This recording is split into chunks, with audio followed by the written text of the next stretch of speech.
साथियों, आज मैं आपको अनुशासन के बारे में बता दूंगा। अनुशासन का हमारे जीवन में क्या महत्व है। अनुशासन को अगर हम परिभाषित करें तो देखिए, नीति नियमों का पालन करना ही अनुशासन कहलाता है। अनुशासन देखा जाए तो मुख्य रूप से अनु जो होता है उपसर्ग होता है, शासन जानते हैं, नीति नियम होते हैं, तो उसी को हम लोग जो पालन करते हैं तो अनुशासन के नाम से जानते हैं। ये हमारे जीवन का बहुत ही महत्वपूर्ण एक आइटम होता है जो हमारे हर एक क्षेत्र में इसको लागू कर सकते हैं, चाहे हमारे दैनिक जीवन के हो, चाहे हमारे रहन सहन में हो, चाहे हमारे खान पान में हो, चाहे किसी कार्यालय का हो, चाहे किसी नियम देश के संबंध में हो, कहीं का भी हो। तो एक अनुशासित जीवन शैली सबको जीना चाहिए। तो देखिए, ये अनुशासन में रहने के लिए हमें प्रकृति भी एक संदेश देती है। जैसे देखिए, ब्रह्मांड का प्रत्येक कण देखा जाए तो एक सूत्र में अनुशासित रूप से बंधा हुआ है, चाहे वो प्रोटॉन हो चाहे न्यूट्रॉन हो। देखिए, अपने एक निश्चित कक्षा में ही घूमता रहता है, वो कहीं अपने अनुशासन का उल्लंघन नहीं करता है। देखिए, सूर्य और चंद्रमा है, एक अनुशासित तरीके से उदय होते हैं और अस्त होते हैं। पृथ्वी हमारी है, एक अनुशासन उसका भी एक अपना, देखिए प्रकृति का एक हिस्सा वो भी है। ब्रह्मांड में जितने ग्रह और उपग्रह हैं सब क्या हैं, एक अनुशासित तरीके से ही अपनी क्या कहते हैं अपनी परिक्रमा कर रहे हैं, उसी दायरे में ही अपना ये चल रहे हैं। अगर उसका उल्लंघन होगा तो क्या होगा, प्रकृति में बहुत बड़ा विस्फोट हो जाएगा, सब तहस नहस हो जाएगा। तो ये प्रकृति हमको सिखा रही। देखिए, ऋतुएं होती हैं, वो अपने समय से ही आती हैं, न तो कभी आगे आएंगी न तो पीछे आएंगी, सब ये नियमबद्ध अनुशासित तरीके से होंगी। पक्षियाँ देखिए, एक चिड़िया है, हम आप तो इंसान हैं, बहुत समझदार हैं, लेकिन चिड़िया जो होती है क्या है, एक ही सामान्य सा प्राणी है, लेकिन वो भी देखिए जब उड़ता है तो एक कतारबद्ध पंक्तियों में उड़ता है।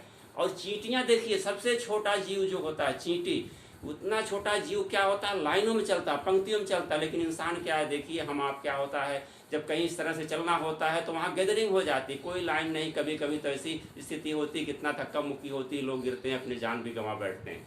तो हमें प्रकृति भी एक संदेश देती है कि हम आप अनुशासित रहें, लेकिन हम आप क्या करते हैं, प्रकृति के अनुशासन को अगर हम लोग कहीं न कहीं उसका अनुपालन नहीं कर रहे हैं, उसको हम विध्वंस की तरफ ले जा रहे हैं, तो उसका परिणाम भी हम आप भुगत रहे हैं। चाहे हम आप देख लीजिए, आजकल ग्लोबल वार्मिंग हो रहा है, इतना हमारा वायुमंडल गर्म हो रहा है, प्रकृति परिवर्तित हो रही है।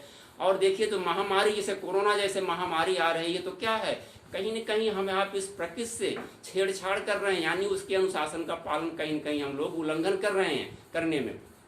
तो इसीलिए हम लोग उसका दुष्परिणाम भुगत रहे हैं। इसीलिए हम लोग अपने जीवन में अनुशासित रहें और प्रकृति के जो दिए हुए उसके अनुशासनात्मक एक संदेश हैं उसका पालन करें। और देखा जाए तो विद्यार्थी जीवन में अनुशासन का बहुत ही बड़ा महत्व है। जो विद्यार्थी होता है, विद्यालय में क्या है, उसका अनुशासन है कि वो समय से विद्यालय आए, अपना समय से पठन पाठन करे, अपने गुरुजनों का जो सम्मान करे, और जो कार्य भी दिया जाए तो वो उसको समय से पूरा करे। ये अनुशासन उसको सिखाने के लिए क्या होता है, एक वहाँ पर समूह होता है, शिक्षक गणों का जो विद्वान लोगों का समूह होता है, उसको भी कुछ ऐसे नियम कानून के पालन करने पड़ेंगे कि वहाँ पर एक सकारात्मक माहौल उसको बनाना पड़ेगा। उसके साथ साथ में वहाँ पर जो भी खुद अनुशासित जब होगा, वहाँ का स्टाफ अगर सब हमारे विद्वानगण जब सब स्वयं अनुशासित होंगे, उसके अलावा वहाँ पर एक सकारात्मक और रचनात्मक माहौल बनाया जाएगा, तो बच्चा भी अपने आप स्वयं ही अनुशासित रह करके पठन पाठन करेगा और अपने जीवन में एक ही बहुत ही अच्छा इंसान बन करके अपने लक्ष्य को प्राप्त करेगा। तो देखिए, अनुशासन पालन कराने के लिए क्या करते हैं, कभी कभी होता है कि हम लोग चाहे विद्यालय में देख लें, चाहे सरकार के नियमों का उल्लंघन हम लोग करते हैं, अनुशासनहीनता करते हैं, तो वहाँ भी दंडित किए जाते हैं। तो विद्यालयों में क्या करते हैं, कुछ लोग ऐसे होते हैं कि जो अनुशासन का पालन बच्चे नहीं करते हैं, तो उनको हम लोग दमनात्मक तरीके से यानी नकारात्मक तरीके से कहीं न कहीं उनको मारते पीटते हैं या दंडित करते हैं, जो कि एक गलत तरीका होता है। पहले के गुरुजन हुआ करते थे तो बहुत पिटाई करते थे, इतने थप्पड़ मारते थे, छड़ी मारते थे। हम लोग भी जब पढ़ते थे याद है कि बहुत पिटाई होती थी, लेकिन कभी हम लोग कुछ नहीं कहते थे। और जो घर पर भी लोग जो अगर वहाँ जाकर बताते थे तो हमें डांट पड़ती थी। लेकिन वर्तमान में सब कुछ काफ़ी परिवर्तन हो गया, समय के साथ परिवर्तन, प्रकृति कहते हैं परिवर्तन प्रकृति का नियम होता है, तो हमें आपको अपने आप को परिवर्तित करना पड़ेगा।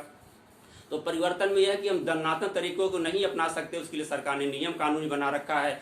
तो हम बच्चों को इस तरह से ट्रीट न करके उनको इस तरह सकारात्मक ऐसा व्यवहार करें उनके साथ। आप ऐसे कुछ अनुशासित होकर के, शिक्षक ही अनुशासित होकर के बच्चों को कुछ ऐसी मिसाल पेश करें, उनके साथ ऐसा व्यवहार करें, ऐसा आचरण करें, सदाचरण करें, उनके साथ ऐसा प्यार करें, सहयोग करें, सहानुभूति रखें कि बच्चा अपने आप जो अनुशासित हो जाएगा उसको दमनात्मक तरीके अपनाने की आवश्यकता नहीं होगी। तो सबसे अनुरोध है कि सब लोग अनुशासित रहें, स्वयं रहें, अपने परिवार को भी संदेश दें और समाज को भी संदेश दें। अगर हम सब लोग अनुशासित रहेंगे तो हमारा जो होता समाज भी अनुशासित रहेगा और सबका जो है समाज का विकास होगा, समाज का विकास साथ साथ हमारे देश का विकास होगा। इसी के साथ इस वीडियो को समाप्त करते हैं, फिर अगले वीडियो में मिलेंगे। धन्यवाद।